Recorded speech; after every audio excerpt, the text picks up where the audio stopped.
All right, we are live once again. Hello, ladies and gentlemen. My name is Chris. This is We Love Comics. And while we're waiting for people to arrive, let's get some of the generic stuff out of the way. First thing I want to do is give a shout out to our Patreon members. We have 12 Patreon members. If we can get to 20 Patreon members, there's some giveaways I'm trying to give away. So we're 8 away. So hopefully we'll get some more people to join. There is no minimum to join for the contest other than the minimum to join any Patreon account, which is $2. But I always give a shout out on every single video if you are a paid We Love Comics Patreon member. So join patreon.com/We Love Comics. Let's give a shout out to Carl, Seth, Scott, Michael B, Kevin W, James R, Herbert R, Dan L, Kim N, Annabelle N. Then if you have Facebook, go to Stephen L. Turk Author. He's got a contest there. He's giving away a signed book. He's a writer of a book. My wife's been reading it and she's really into it. Um, Go to Stephen L. Turk, author at Facebook. Join the contest. I did a video about a week and a half ago showing the details. So I'm giving it a couple more days because we only have one person that entered the contest. So hopefully somebody will join in, check out that video. But tell them We Love Comics sent you. Go check it out. And also on Instagram, Silver Age Surfer _comics. If you're on Instagram, tell them We Love Comics sent you. So here we go, is a list of all the different tiers. If we get up to 20 paid members, there's a whole bunch of giveaways I want to start giving away every single month. But we need at least 20 of the paid members. Right now, we still have 12. So we're 8 away from getting those contests. Every single month, we have paid members. We got trades I'm looking to acquire. Any of these books you see on the screen. It's a great way for both parties to not have to spend a dime other than shipping books to each other. You don't have to worry about literally hundreds and hundreds of dollars in taxes buying any of these books on eBay or some other store.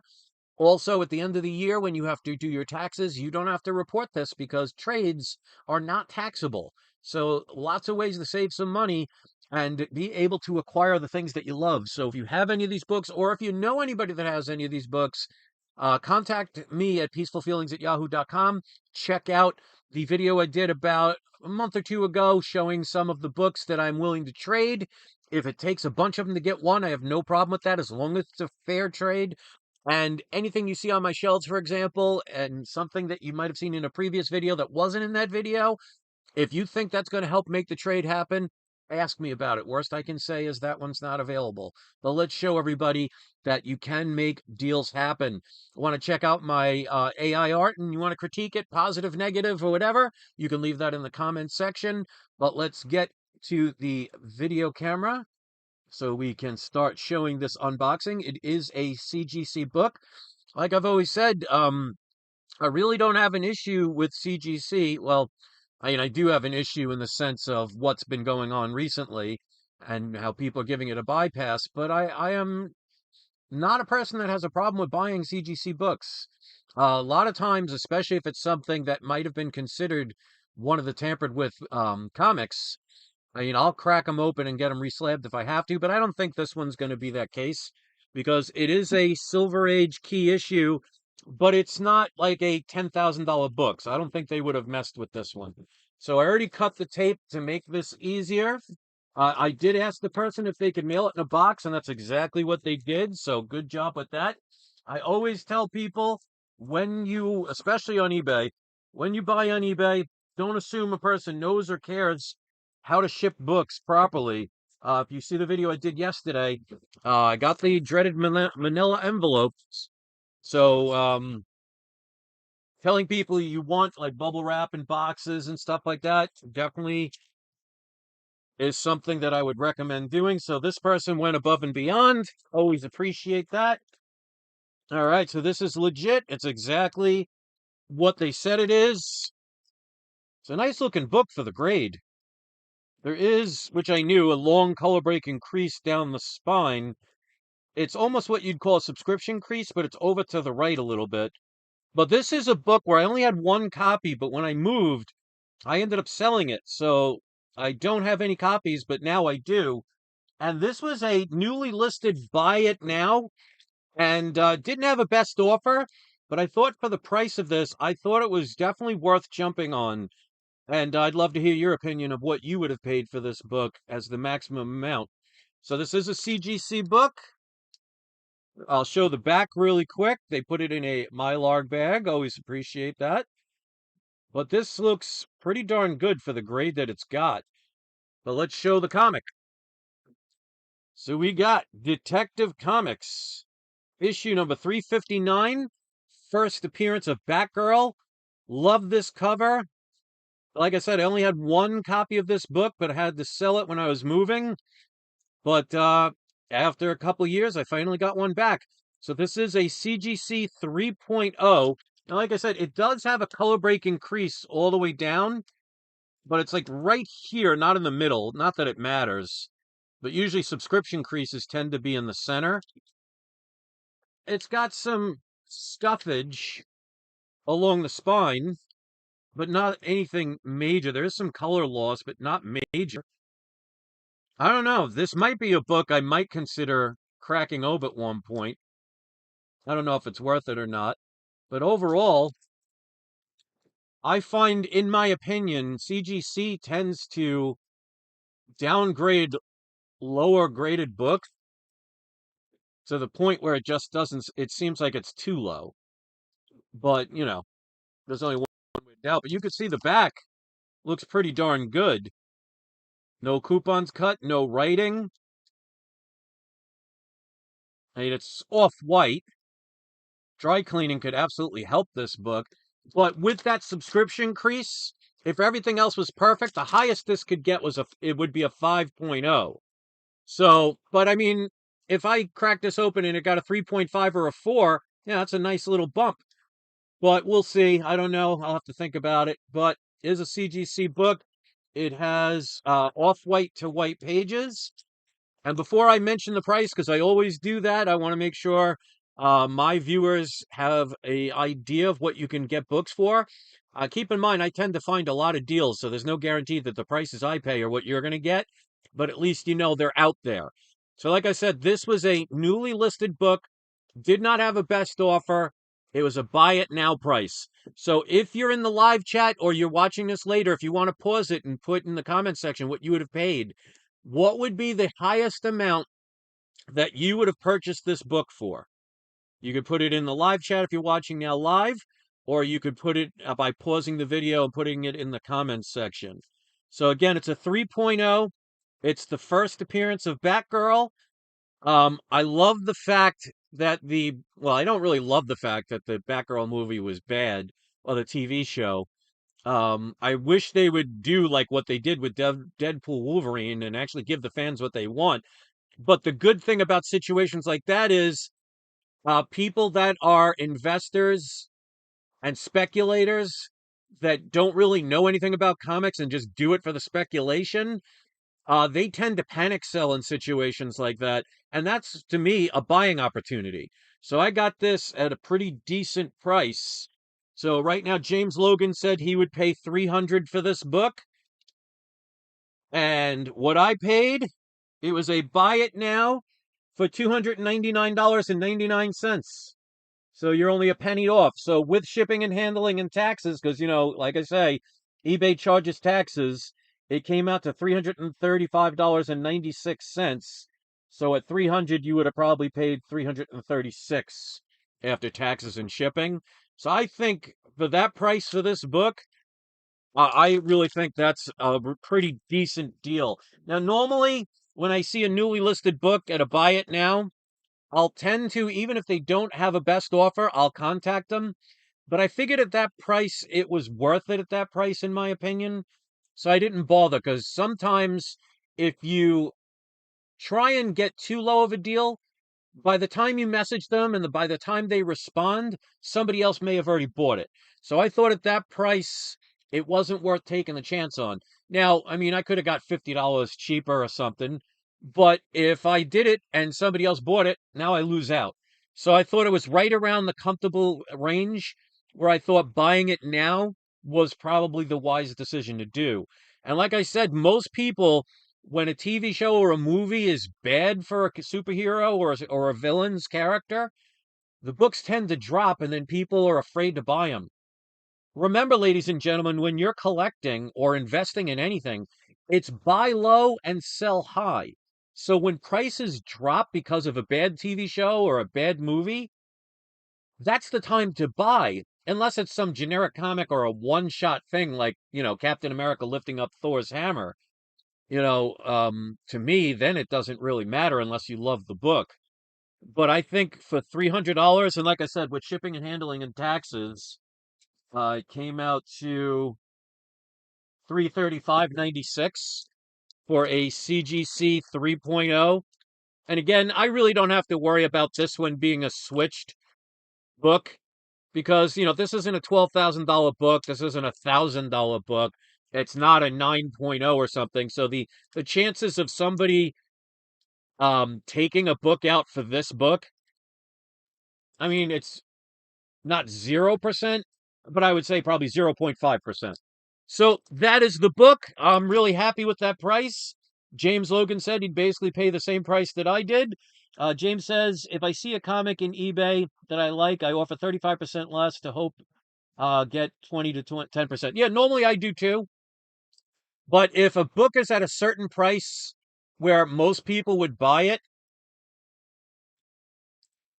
I wouldn't take the chance. Now, obviously, it's not a book I needed, so if somebody else took it, it's not the end of the world. But I just felt that 299 for an already graded book, saving on grading fees and everything, I thought it was worth doing and just buying it then.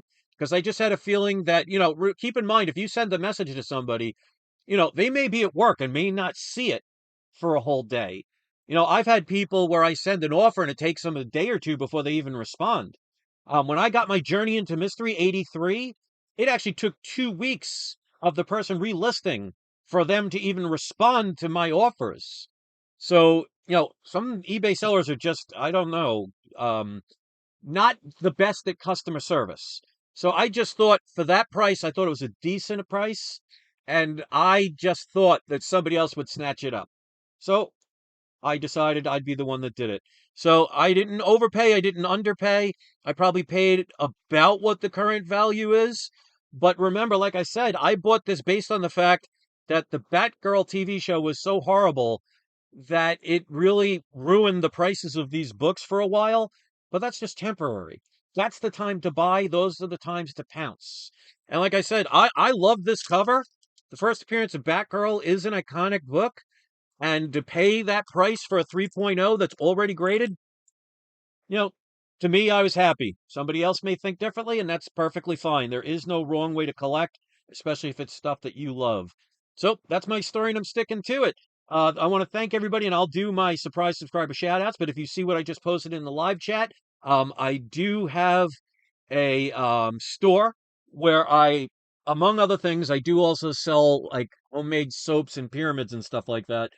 But if you scroll all the way to the bottom, I sell comic books and mystery comic boxes. If you're interested in any of my mystery comic boxes, each mystery box package has 20 books, anywhere from a $25 basic package to a $5,000 platinum package where you're going to get some key books. And if you want to see previous purchasers of my mystery boxes, just go on YouTube and type in the search engine, We Love Comics Mystery Box. And a couple of people actually did live unboxing, so you could see the kind of stuff that you'll get. And everybody has been happy that purchased them, so I'll make sure you're not disappointed. So, Who Dat Comics and Movies was here. Always good to see you, one of my moderators. 3.0 about 500 to 600 a couple of years ago. Yeah, and then that TV show was just so awful, it scared people away. And I think it has potential to go back to that, especially if DC decides to see that DEI inclusion and pandering to a small minority group is not beneficial to businesses profiting. And if they see how Deadpool and Wolverine did exactly what the fans were looking for, I mean, that movie made over $1 billion and still in the movie theater. So who knows how high it can go? It definitely broke records. It's the highest grossing rated R movie of all time. And it's only been out for what, 3 weeks? But it gave the fans what they love. And maybe DC and hopefully Marvel will learn from that. Now, the next couple of Marvel movies and TV shows Keep in mind they already made them, or made like 95% of them. So things like the new Captain America and the it was Agatha all along. I mean, at that point, they invested so much money into making those that they have to put them out. So it's not like, in my opinion, they're taking a step back. I think once we get to the next phase and they start having to make new movies and new TV shows now, then we'll see if Disney is smartened up. I think they have, because they did the reshoots for Daredevil Born Again, and it looks pretty good. So I think we are finally crossing that line that was going on for the past 4 or 5 years, where they tried it for whatever reasons, whether they were trying to create an agenda or they were just trying something new. I think they finally are starting to realize it just is not going to work with people. When you have a business, you're never going to have 100% people that like your company or like your product, but you want to have the majority like your product or like your service. Because if you cater to 5% of your customer base, you're not going to stay in business for very long.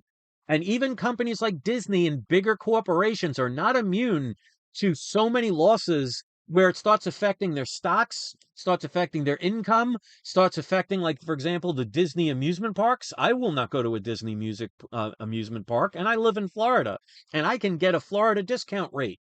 I would never go in there while they're doing this garbage. But if they finally turn it around and they start giving people what they want and not what they want to push on us, that's when you see some of these books that are going down in price starting to go back up again. Because remember, we as comic book collectors, we're not a large group. And people that go to the movies are not all comic fans like we are. We assume that because we're in the comic book community as much as we are, that we assume that anybody watching, for example, Deadpool and Wolverine, are all diehard comic book collectors. That is not the case. Probably 10 to 15% of the people that go to the movies for comic book movies are probably diehard fans like us who know all the ins and outs. The rest are either casual collectors or just fans of maybe the cartoon when they grew up, or just the character because, they just like the character, but they're not into buying, Hulk 181s and buying New Mutant 98, the Mark Jewers variant. So we need to understand that movies have to take care of everyone, not just the diehards. But if they do it right, people will come. As they say, if you build it, they will come. And Deadpool and Wolverine really showed it. And I finally got to see the entire movie because, if you guys know, I actually bought tickets back in May to see the Saturday um, showing of it. And I was so sick. I tried to medicate myself enough to the point where I felt good enough to go to the movies. Halfway through, I had to leave, so I didn't get to see the second half, which I felt bad. My wife had to drive me home, but it beats dying in a movie theater. But I finally got to see the end and everything, and I really think they're on the right track. Let's hope they stick with it. But I think a lot of this phase and the beginning of the phase, like I said, Agatha all along, I have no interest in seeing. The Captain America, I really don't have any interest in seeing. But those were already made. So I don't think that's a step back. But that's why, for example, with this book, the Detective Comics book 359, because that TV show was so bad, it pushed away a lot of the casual fans, and that lowered the price because people that speculate and invest in things that they don't understand about them and they just do it for trying to make profit, as soon as they see their profits start to diminish, they panic sell. Smart people like you and I will buy them up at that point. So who dat Comics and Movies is absolutely right that a couple years ago this was a $500 and $600 book, but because the TV show was so bad, and you can only go by watching and how many people watched. If they're not getting watchers, they're not getting revenue. They're not getting revenue. They're not going to continue it. I think this is the low point for the price on this book, and it only has up to go. Now, it may stay stagnant for a year or two, but I'm not in any hurry. And like I said, I wanted to get this book back. Absolutely love the cover. So I'm happy with it. And that's what it's all about. So let's do today's surprise subscriber shout outs. We have to go with who dat Comics and Movies. And we're going to go with Well, we only have a couple people, so we'll give it to everybody that's in the live chat. Russell Hall, James Logan, Chris G. So all of you are today's surprise subscriber shoutouts, which means if you have a YouTube channel, when the comment section is available when this video uploads, you can post a link to either a specific video or to your YouTube channel. You can do either a social network link if you'd prefer to do that instead, or if you sell anything on Amazon, Etsy, eBay, or you have your own auctions on your own website or whatever, you could post a link there. I'll leave it up to you which link you would prefer. Just keep in mind that it doesn't have to be comic book related, but that's going to do best here. But it has to be suitable for all audiences. I'm not going to promote prank channels. I'm not going to promote somebody selling adult content. So if you post the link in the comment section, it's not going to show up right away because I do have to verify that it is for all audiences, and I will approve it. This keeps spammers from trying to put inappropriate information and links on my channel. So if you do see a link, it means it has been approved. So go check them out, go support their channels, or go see what they're selling on their websites and show everybody what a comic book community is all about. If you're going to post a link, like I said, I've said this in previous videos, don't just post a link. Introduce yourself, tell people if they click the link where it's going to take them to, let them know you appreciate the time and effort of them doing that. And the more effort you put in, the more likely you'll get something out. So join my Patreon at patreon.com/we love comics. Get a shout out every video. And if we can get to 20 paid members, I'm going to start doing those giveaways. Keep in mind, there is no minimum to enter, but for every $2 you apply to your We Love Comics Patreon account, you'll get one entry. So if you do $10 Patreon for a month, you'll get 5 entries. So the more you put in, the better the chances are. So look at the tiers. And if you want to do a trade with me, I'm looking for any one of these comics. One of these books I've already purchased, but I did not do it via trade. So I don't mind getting a second one if I can get a fair trade. So if you know anybody that can make that happen, let's get it done by contacting me at peacefulfeelings@yahoo.com. So thank you for watching. Let me know what you thought. If you want to comment about the AI art, always appreciate what you guys and gals have to say. And don't forget, ladies and gentlemen, it is not you. It is not I. It is We Love Comics. Have a great day, everybody, and don't forget to have your trolls spayed or neutered. I'll see you next video, everybody. Enjoy the rest of your day.